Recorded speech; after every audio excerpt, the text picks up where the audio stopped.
ధ్యానించుకుందాము. దేవుని నామానికి మహిమ కలుగునుగాక.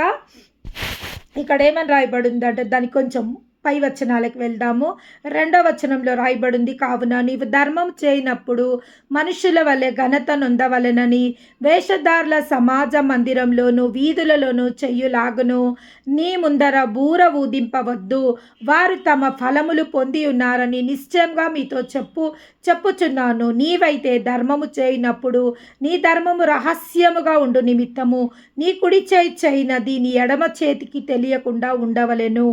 అట్లయితే రహస్యమందు చూచు నీ తండ్రి నీకు ప్రతిఫలం ఇచ్చును. దేవుని నామానికి మహిమ కలుగును గాక.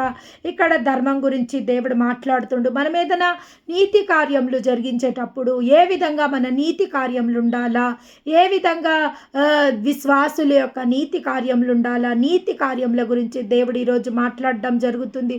అవును, దేవుడు అంటుండు, నీవు ధర్మం చేయనప్పుడు, నీవేదైనా కార్యం చేస్తున్నప్పుడు, నీవేదైనా దేవుని కోసం ఏదైనా కార్యం చేస్తున్నప్పుడు అది రహస్యంగాను చెయ్యాలా. ఇప్పటికీ కూడా చాలా సంఘాలలో కానుకలు వేస్తున్నప్పుడు చెయ్యిట్లు అడ్డం పెట్టి కానుకలు వేస్తాడు, చేయిట్లు అడ్డం పెట్టేసి కానుకలేస్తాడు. కానీ మన దేవుడు ఒకసారి కానుక పెట్టే దగ్గర కూర్చోవడం జరిగింది. ఒక్కసారి అని పరిశుద్ధ గ్రంథంలో రాయబడింది. ఒక్కసారి దేవాది దేవుడు కానుక పెట్టే దగ్గర కూర్చొని కానుకలు వేసేవారిని ప్రతి ఒక్కరినైనా చూడడం జరుగుతుంది. అప్పుడు ఒక పేద విధవరాలు తన కానుక పెట్టే దగ్గరికి వచ్చి కానుక వేయడం జరుగుతుంది. ఎంబడే దేవుడు ఏమంటాడు తన శిష్యులతో, ఈ యొక్క విధ్వరాలు తన జీవనోపాధినంతా కానుకగా వేసింది కాబట్టి ఈరోజు వేసిన కానుకలలో అందరి కానుకల కన్నా గొప్ప కానుక ఈ యొక్క పేద విధ్వరాలు వేయడం జరిగింది అని దేవుడు ఎంబడే, అంటే దేవుడికి తెలుసు మనం రహస్యంగా వేసినా, మనం బాహాటంగా చేసినా దేవుడికి మన ధర్మ కార్యములు, మన నీతి కార్యములు ప్రతి ఒక్కటి తెలుసు. కానీ ఇక్కడ దేవుడు ఏమంటుండంటే, చేసేటప్పుడు నీ ధర్మ కార్యములు చేసేటప్పుడు నీ కుడి చేయి చేయనది నీ ఎడమ చేతికి తెలియకుండా. అంటే కొంతమంది గురించి దేవుడు మాట్లాడుతుండే ఏంటంటే, కొంతమంది కానుకలు ఇచ్చేటప్పుడు కానీ, కొంతమంది పరిచర్య చేసేటప్పుడు కానీ, కొంతమంది దేవుడి కోసం ఏది చేసినా కానీ షో ఆఫ్. ఈ రోజులలో చూడండి, ఏదైనా ఫుడ్ డిస్ట్రిబ్యూట్ చేసిన ఫొటోస్ దిగి ఫుడ్ ఇస్తుండ్రు, లేదా ఇంకా ఏది చేసినా పాస్టర్లకు ఇచ్చేటప్పుడు వీడియోలు తీసుకొని, లేదా కానుకలు ఇచ్చేటప్పుడు వీడియోలు తీసుకొని కానుకలు ఇవ్వడం జరుగుతుంది. కానీ అది మనం ఒక మంచి ఉద్దేశంతో ఒక జ్ఞాపకార్థంగా చేసుకుంటే మంచిదే. కానీ ఏదో ఎవరికో షో ఆఫ్ చేయనికి, లేదా ఏదో సోషల్ మీడియాలో పెట్టేసి, లేదా దాని గురించి గొప్ప ప్రచారం చేసుకోవడానికి అయితే అది ఆయన చిత్తం కాదు అని చెప్పడం జరుగుతుంది. కొన్ని సందర్భాలలో దేవుడి మాటలు మారుతాయి. అట్లంటే ఇప్పుడు చూడండి, సేవకులు మనము స్పాన్సర్ చేస్తున్నప్పుడు స్పాన్సర్ మీట్లు పెడుతుండ్రు సేవకులే. వాళ్ళే మనకు స్పాన్సర్ మీట్లలో మనం స్పాన్సర్ చేసేటప్పుడు అక్కడ అంత వీడియోస్ ఉంటాయి, ఆడియోస్ ఉంటాయి, అన్నీ ఉంటాయి. అన్నిటి మధ్యనే మనం పోయి స్పాన్సర్ చేస్తున్నాము. అయినప్పటికీ అది సేవకులు చేస్తున్న కార్యము. సేవకులు జ్ఞాపకార్థంగా, వాళ్ళు ఒక జ్ఞాపకార్థంగా ఇంతమంది స్పాన్సర్ చేసిండ్రు, ఇంతమంది వచ్చి ఇచ్చిండ్రు అనేసి బాహాటంగా మనం స్పాన్సర్ చేయడం జరుగుతుంది. అది మన ధర్మ విధిని బాహాటంగానే మనం స్పాన్సర్ చేసుకుంటున్నాము. కాబట్టి దేవుడు ఏమంటుండంటే, నువ్వు చేసేటప్పుడు రహస్యంగా అంటే మనము మన హృదయంలో యోచించినది బట్టి, హృదయంలో యోచించిన దాన్ని బట్టి నోరు మాట్లాడును. కొన్నిసార్లు దేవుడు ఏమంటుండంటే, నీ హృదయంలో ఏది యోచిస్తే అది నువ్వు చెయ్యాలా. నీకు హృదయంలో ఏ ప్రేరేపణ వచ్చిందో ఆ ప్రేరేపణను బట్టి నువ్వు చెయ్యాలా. ఎందుకంటే నీ హృదయంలో ప్రేరేపణ పుట్టంగానే ఆ ప్రేరేపణ చూసే దేవుడు, ఆ ప్రేరేపణ దేవుడు చూస్తాడు. నీ హృదయంలో ఒక ప్రేరేపణ పుట్టింది, నేను ఈ యొక్క సేవకునికి ఈ యొక్క స్పాన్సర్ చేయాలి, ఇంత డబ్బులు నేను స్పాన్సర్ చేస్తా అని మనం హృదయంలో ఒకసారి యోచించుకున్నాక మళ్ళీ కొన్ని రోజులు అయిపోయినాక మనం ఏమనుకుంటామంటే, ఎందుకులే అన్ని డబ్బులు ఇప్పుడు మనం ఇవ్వాల్సిన అవసరం ఏముంది, అప్పుడు ఇంత అనుకున్నాం కానీ ఇంత ఇవ్వకున్నా పర్వాలేదులే, కొంత ఇస్తే సరిపోతుంది అటువంటి తప్పుడు నిర్ణయాలు తీసుకోవద్దు అనేసి ఈ యొక్క వాక్యంకి ఒక అర్థము ఏంటంటే, రహస్యమందు నీ తండ్రి చూస్తుండు. నీ హృదయంలో నువ్వు ఏమి యోచిస్తున్నావు, ఏమి దేవునికి ఏది అర్పియాలనుకుంటున్నావు.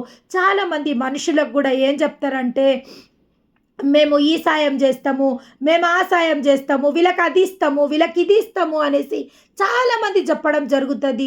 చాలా సాక్ష్యాలు నేను విన్నా. ఏమంటే, మా పెళ్ళికని వాళ్ళకు డబ్బులు అడిగినాము, వాళ్ళు ఇస్తా అన్నారు, మేము పెళ్ళి పెట్టుకున్నాము, తర్వాత వాళ్ళు డబ్బులు ఇయ్యనన్నారు, మాకు చాలా కష్టమవుతుంది, ఆ డబ్బుల వల్ల మాకు చాలా ఇబ్బందుల పాలవుతున్నది. ఈరోజు దేవుడు ఈ విషయం గురించి మాట్లాడుతుండు. అట్లయితే రహస్యమందు చూచు నీ తండ్రి ప్రతిఫలం ఇచ్చును. మనం చేసే నీతి కార్యములను బట్టి మనకు ప్రతిఫలం ఇవ్వబడుతుంది. మన మాటలను బట్టి, మన క్రియలను బట్టి మనము నీతి కార్యములు చేసేవారే అయి ఉన్నాము. మన హృదయ యోచనకు, మనం చేసే పనికి మ్యాచ్ కావాలని ఈరోజు దేవుడు చెప్తుండు. హృదయంలో ఏది యోచించుకుంటామో, లేదా నోరుతో ఎవరికి ఏది ఒప్పందం చేస్తామో దాని ప్రకారము మనము చేయవలసిన వాళ్ళమై ఉన్నాము. మన మాట దేవుడు అంటుండు, నీ మాట అవునంటే అవును, కాదంటే కాదు, దానికి మించింది నాది కాదు. నువ్వు ఇస్తా అంటే ఇయ్యి, సహాయం చేస్తా అంటే చెయ్యి, లేదా ఆదరిస్తా అంటే ఆదరించు, కనికరిస్తా అంటే కనికరించు, లేదా కాదంటే కాదు, అవునంటే అవునుగా నీ మాట ఉండాల్సింది. ఎందుకంటే రహస్యమందు చూచుని తండ్రి. నువ్వు ఈరోజు నీ హృదయంలో నేను యోచించుకున్నా, ఎవ్వరు చూడలేదు కదా, నేను ఎంత ఇస్తానో నేను వాళ్ళకి ఏం చెప్పలే కదా, నేను ఇంత ఇచ్చేస్తా పర్వాలేదులే, నేను దేవునికి ఇంత కానుకేస్తాను నేను అనుకున్నా, మనసులో అనుకున్నా, కానీ నేను ఎవ్వరికి చెప్పలే కదా, ఏ పాస్టర్కి చెప్పలే కదా, లేదా ఏ కుటుంబ సభ్యులకు నేను చెప్పలేదు కదా అని మనం అనుకోవచ్చు. కానీ ఈరోజు మనతో దేవుడు ఏం మాట్లాడుతుందంటే, దేవుడు రహస్యమందు నీ యొక్క ప్రతి క్రియని ఆయన చూస్తుండు, నీ యొక్క ప్రతి పరిస్థితిని ఆయన చూస్తుండు, నీ ప్రతి మాటని ఆయన వింటుండు, నీ యొక్క హృదయ ఆలోచనలను నీ హృదయ ఆలోచనలను చూస్తుండు ఆయన. నువ్వు చేసే ప్రతి దాన్ని బట్టి దేవుడు నీకు ప్రతిఫలమును సిద్ధపరచబోతుండు. 4 గోడల మధ్య మాట్లాడిన మాటలు మిద్ద మీద చాటింపు వేయబడుతుంది. ఆ రోజులు రాబోతున్నాయి అని లేఖనంలో రాయబడి ఉంది.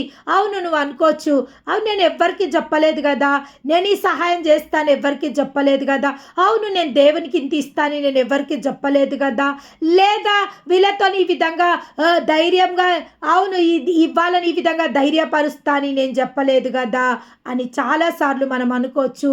కానీ మన దేవుడు రహస్యమందు చూచు మన తండ్రి మనకు ప్రతిఫలం ఇవ్వాలంటే మన మాట కరెక్ట్గా ఉండాలా, మన తలంపులు కరెక్ట్గా ఉండాలా, మన ఆలోచనలు, మనం ఏదైతే ఆలోచించినామో, ఏదైతే యోచించినామో దాని ప్రకారమే మనము ప్రవర్తించవలసిన వాళ్ళమై మనమున్నాము. నేను చాలా సాక్ష్యాలు నేను వినడం జరిగింది. కానుకలలో కొంతమంది అయితే ఉట్టి చేతులు కూడా కానుక పెట్టలో ఇట్లా పెడతారంట వేసినట్టు. మరి వారికే తెలుసు అది. అటువంటి తప్పు పనులు, పిచ్చి పనులు మనం చెయ్యొద్దు. చాలామంది ఎవరన్నా ఏదైనా ఇస్తా అంటే, ఇప్పుడు మనం ఎవరైనా 10 మందిని మనం ఏదైనా చందా అడిగినాం అనుకోండి, 10 మందిలో 10 మంది ఇస్తా అంటే ఈ యొక్క మనిషి అనుకోవచ్చు 9 మంది ఇస్తుండ్రు కదా, నేను ఇవ్వకపోతే ఏమైపోతుంది, నేను ఇవ్వకపోయినా నా కార్యం సఫలం అవుతుంది. అవును, నువ్వు ఇవ్వకపోయినా కార్యం ఆగది, కానీ నీ దీవెనలు నువ్వు ఆపుకున్న వాడివి అవుతావు. ఈరోజు దేవుడు ఎవరెవరు ఎక్కడెక్కడ ఏ ఒప్పందాలు చేసుకొని ఆ ఒప్పందాలు తప్పిపోయినరో దేవుడు ఆ యొక్క మరి ఒక మారు జ్ఞాపకం చేయడం జరుగుతుంది. ఎందుకంటే సమస్తాన్ని రహస్యమందు మన తండ్రి చూస్తుండు, మన ప్రవర్తనను ఆయన చూస్తుండు, మన మాటలను ఆయన చూస్తుండు, మన హృదయాన్ని ఆయన చూస్తుండు. ఇప్పుడు చాలామంది హృదయంలో కోపం ఉండి నోటితో మంచిగా మాట్లాడచ్చు, కానీ దేవుడికి తెలుసు కదా, నువ్వు హృదయంలో కోపం ఉండి బయట మంచిగా, కొంతమంది బయట మంచిగానే ఉంటారు, హృదయంలో ఏముండదు, కానీ నోరుతోని కోపంగా మాట్లాడతారు. అది కూడా దేవుడు కన్సిడర్ చేస్తాడు, అది కూడా దేవుడు చూస్తాడు. ఎందుకంటే మన దేవుడు మన హృదయ అంతరేంద్రాలను ఎరిగిన దేవుడు, మన హృదయాన్ని పరిశీలించి పరిశోధించే దేవుడు. నువ్వు ఏ ఇంటెన్షన్తో దేవుడు పరిశుద్ధ గ్రంథంలో ఒక ఉపమానం రాయబడ్డది ఏంటంటే ఒక ఒక ఒక వ్యవసాయదారునికి ఇద్దరు కుమారులు ఉంటారంట. ఆ యొక్క తండ్రి దేశాంతరం వెళ్తున్నప్పుడు తన పెద్ద కుమారుణ్ణి పిలిచి, అయ్యా పొలంలో ఆ యొక్క ఒక పనిని అప్పచెప్తాడు. ఆ పొలంకి నువ్వు వెళ్ళి ఆ పొలంకి మందు కొట్టాల్సిన అవసరం ఉంది, ఈరోజే ఆ పని చెయ్యాలా, లేకుండే భారీ నష్టం వస్తుంది అనేసి ఆ కుమారునికి ఆ తండ్రి పిలిచి చెప్పడం జరుగుతుంది. ఆ కుమారుడు అంటాడు, సరే తండ్రి, నేను వెళ్ళి ఆ కార్యాన్ని సఫలపరిచి వస్తాను తన తండ్రికి మాట ఇవ్వడం జరుగుతుంది. కానీ మళ్ళీ ఆయన రెండో కుమారుని దగ్గరికి వస్తాడు. రెండో కుమారునికి కూడా ఆయన ఆ మాట చెప్పెళ్తాడు, అయ్యా మీ అన్నకి కార్యం నేను చెప్పినా, ఒకవేళ మీ అన్న కార్యము చేస్తాడో లేదో నువ్వు కూడా, ఒకవేళ అన్న చేయకపోతే నువ్వు చెయ్యని ఆ కుమారునికి చెప్పి వెళ్ళడం జరుగుతుంది. ఆ యొక్క తండ్రి దేశాంతరం, ఆ యొక్క తండ్రి వేరే పని మీద వెళ్ళడం జరుగుతుంది. కానీ పెద్ద కుమారుడు ఈరోజు కొట్టకపోతే ఏమయ్యేడుతుందిలే, రేపు ఆ పని చేస్తా అని ఆయన నెమ్మదిని పడతాడు. కానీ చిన్న కుమారుడు చెయ్యను, ఆ తండ్రికి నేను చెప్పడం మర్చిన, ఆ చిన్న కుమారుడు అంటాడు, నేను చెయ్యా, అన్నకు చెప్పినావు కదా, అన్ననే ఆ పని చేస్తాడు, నేను చెయ్యా అని చెప్పడం జరుగుతుంది. కానీ చిన్న కుమారుడు అనుకుంటాడు, ఒకవేళ అన్న పని చేయకపోతే నా తండ్రికి నష్టం వస్తుంది, నేను వెళ్ళి ఆ పనిని కంప్లీట్ చేసుకొని వస్తానేసి ఆ చిన్న కుమారుడు వెళ్ళి ఆ యొక్క కార్యాన్ని సఫలపరచొస్తాడు. తండ్రి రావడం జరుగుతుంది. పెద్ద కుమారుడిని అడుగుతాడు, అయ్యా నీకు చెప్పిన బాధ్యతను చేసినవా అన్నప్పుడు ఆ కుమారుడు అంటాడు, నేను చెయ్యలేదు అని అంటాడు. కానీ చిన్న కుమారుడు అడిగినప్పుడు ఆ యొక్క బాధ్యతని చిన్న కుమారుడు చేయబడడం జరుగుతుంది. చేస్తాని ఆ కుమారుడు చెయ్యకుండా తండ్రిని మోసపరిచిండు. చెయ్యాని కుమారుడు తండ్రిని సంతోషానికి కారకుడయ్యుండు. ఏమో మనం కూడా మన జీవితాలలో ఈ విధంగా మన తండ్రికి మనం ఏదైనా మాట ఇచ్చింది చెయ్యకుండా మనము